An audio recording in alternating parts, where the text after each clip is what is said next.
जन्म कितने? अगर 84 लाख जन्म हो और 5000 साल का चक्र हो तो आयुष्य कितना होगा? 5000 साल में 84 लाख जन्म लेने हो तो आयुष्य कितना होगा? हिसाब बैठता ही नहीं है। तो शास्त्रों के अंदर कहा गया है लक्ष्य 84। लक्ष्य के दो अर्थ है।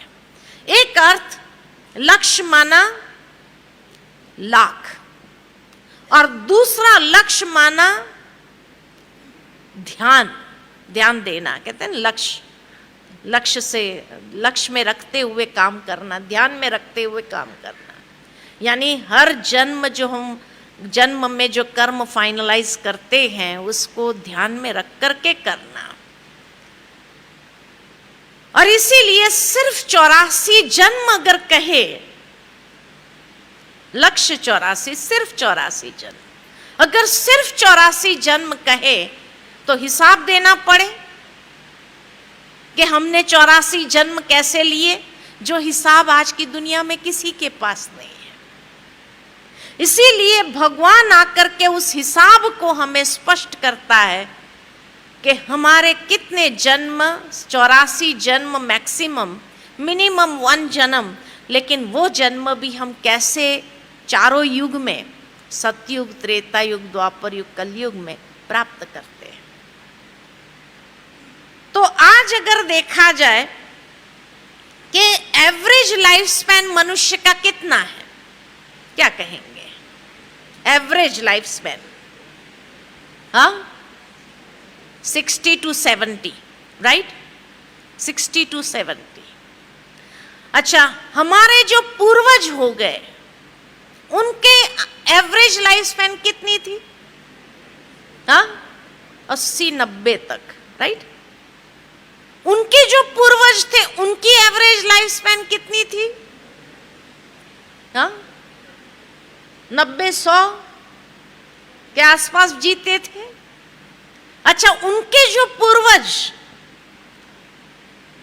त्रेता युग में कहो, उनकी एवरेज लाइफ स्पैन कितनी हो सकती है? 100 साल से ऊपर। और उनके पूर्वज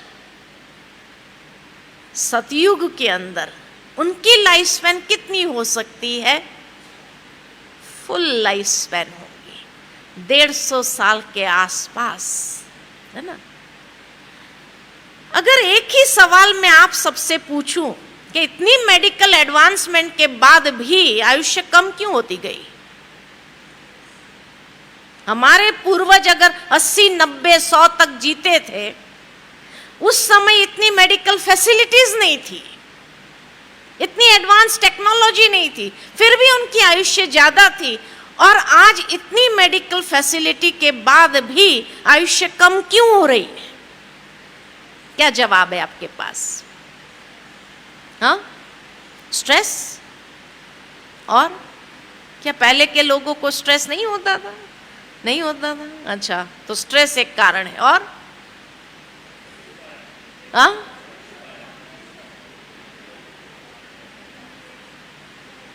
एक्सीडेंट्स बहुत हो गए इसलिए।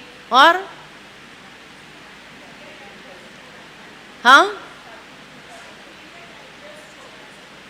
अच्छा, अगर मैं आपको जवाब दूं कि इतनी मेडिकल एडवांसमेंट के बाद भी आयुष्य क्यों कम हो गए, क्योंकि आत्मा की शक्ति क्षीण हो गई है। आत्मा की जो पोटेंशियल है उसमें वीकनेस आ गई है, इतनी पावर नहीं है, पावर ही खत्म हो गई। आत्मा की शक्ति इतनी नील के बराबर हो गए, तभी तो स्ट्रेस हो रहा है। स्ट्रेस क्या चीज है? जब आत्म शक्ति क्षीण हो जाती है तो हर छोटी बात मन को इरिटेट करती है या मन के अंदर स्ट्रेस को क्रिएट करती है। स्वाभाविक है।